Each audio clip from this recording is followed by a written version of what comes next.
ಕಡೆ ತಂದು ದೇನೆನಲ್ಲ ಕಾಡಲಾಗದು ತಾಯೇ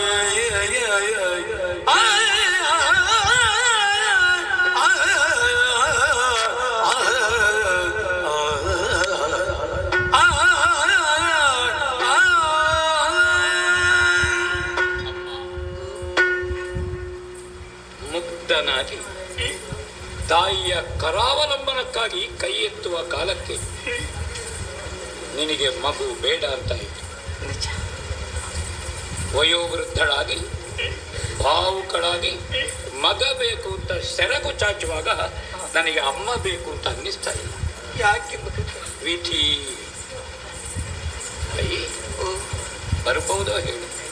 ಯಾಕೆ ಅನಾಥನಾಗಿದ್ದಂತಹ ಮಗು ಹೆತ್ತವಳು ಯಾರು, ಜನ್ಮಕ್ಕೆ ಕಾರಣ ಯಾರು, ಈ ಹಿನ್ನೆಲೆ ಗೊತ್ತಿಲ್ಲದೆ ಯಾರು ಮಡಿಲಿಗೇರಿಸಿಕೊಳ್ಳುವುದಿಲ್ಲ. ಅವತ್ತಿನ ಮಧ್ಯಾಹ್ನದ ಉಣಿಸಿಗೇನು ಬೇಕು ಅಂತ ನದಿ ಬದಿಗೆ ಬಲೆ ಬೀಸುವುದಕ್ಕೆ ಬಂದಂತಹ ಅತಿರಥ, ಹೌದಾ, ಒಂದು ಪೆಟ್ಟಿಗೆಯಲ್ಲಿ ಅನಾಥ ಮಗು ಬರುವಾಗ ಅದನ್ನು ಮತ್ತೂ ತಳ್ಳಿ ಕೆಳಗೆ ಹಾಕಲಿಲ್ಲ, ಎತ್ತಿ ಹೆಗಲಿಗೆ ಹಾಕಿಕೊಂಡಿದ್ದಾನೆ. ಮನೆಗೆ ಕೊಂಡೋಗಿ ಕೊಟ್ಟ. ನೆರೆ ಮನೆಯವರು ಆಕ್ಷೇಪ ಮಾಡಿ ಹೇಳು, ಈ ಮಗು ಎಲ್ಲಿಂದ ಬಂತು? ಈ ಕನಿಷ್ಠ ಭಾವ ರಾಧೆಗೆ ಬರಲಿಲ್ಲ.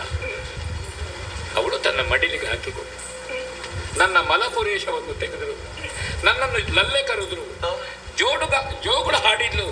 ಅವಳು ತಾನೇ ಮಕ್ಕಳನ್ನು ಹೆತ್ತರು, ಜ್ಯೇಷ್ಠತ್ವವನ್ನು ನನಗಿಟ್ಟಿದ್ದಾಳೆ. ಸೂತ ಸಂಸ್ಕಾರದಲ್ಲಿ ಬೆಳೆದಿದ್ದೇನೆ. ಆ ಕಾರಣದಿಂದ ನನ್ನನ್ನು ಮಡಿಲಿಗೆ ಹಾಕಿದ, ಹೆತ್ತ ತಾಯಿಗಿಂತ ಹೆಚ್ಚು ಪ್ರೀತಿಯ ನುಡಿಸಿದ, ನನ್ನ ಎಲ್ಲ ಏಳಿಗೆಗೆ ನನ್ನನ್ನೇ ಆಭರಣ ಅಂತ ಕಂಡಂತ ಅತಿರಥ ರಾಧೆಯರಿಗೆ ನಾನು ಅನ್ಯಾಯ ಮಾಡಬೇಕೋ ಹೇಳು, ಹೇಳಬೇಕೋ ಹೇಳು, ಅವರಿಗೆ ಜೀವಂತ ಶ್ರಾದ್ದ ಮಾಡಬೇಕೋ ಹೇಳು. ಅಂಗರಾಜ್ಯದ ಪಟ್ಟಾಭಿಷೇಕದಿಂದ ಮೇನೆಯಲ್ಲಿ ಮೆರವಣಿಗೆಯಲ್ಲಿ ಸಾಗುತ್ತಿದ್ದೆ. ಬೀದಿ ಬದಿಯಲ್ಲಿ ನಿಂತು ಅತಿರಥ ರಾಧೆಯರು ಬಾಷ್ಪಾಂಜಲಿಯನ್ನು ಸುರಿಸಿ ಆನಂದ ಬಾಷ್ಪದಿಂದ ಬಾಯಿ ತೆರೆದು ನೋಡಿದ್ದಾಳೆ. ತಡಿಲಿಕ್ಕಾಗಲಿಲ್ಲ, ಮೇನೆಯಿಂದ ಇಳಿದಿದ್ದೇನೆ. ಬೀದಿಯಲ್ಲಿ ಸಾಷ್ಟಾಂಗ ನಮಸ್ಕಾರ ಮಾಡಿದೆ. ಸೂತನ ಸುತ, ಅಂಗರಾಜ್ಯಾಧಿಪತಿ ಅಂತ ಹೇಳಲಿಲ್ಲ ಯಾರು. ಸಮಾಜ ಎಲ್ಲಿಗೆ ಬಂದು ತಲುಪಿದೆ ನೋಡು, ಹೌದಾ? ಆದ್ರೆ ನನಗೆ ಬೇಸರ ಆಗಲಿಲ್ಲ.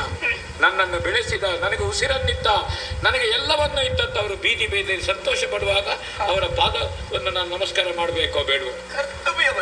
ಅವರನ್ನು ಬಿಟ್ಟು ಬಂದ್ರೆ ಇವತ್ತು ಲೋಕ ಏನು ಹೇಳ್ಬೋದು? ಲೋಕ ಏನು ಹೇಳ್ಬೋದು?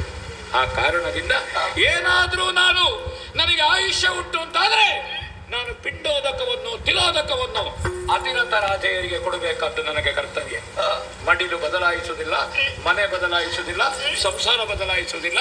ಕಾಡಲಾಗದು ಎನ್ನುಡಿ ನುಡಿ ಆಡಲಾಗದು, ತಂದೆನಾದಡೆ ನುಡಿ ಮೆಚ್ಚದು. ಆ ಕಾರಣದಿಂದ ಅಮ್ಮ, ನಾನು ಮಗನಾಗಿ ತಾಯಿ ಹತ್ರ ಕೇಳುತ್ತೇನೆ.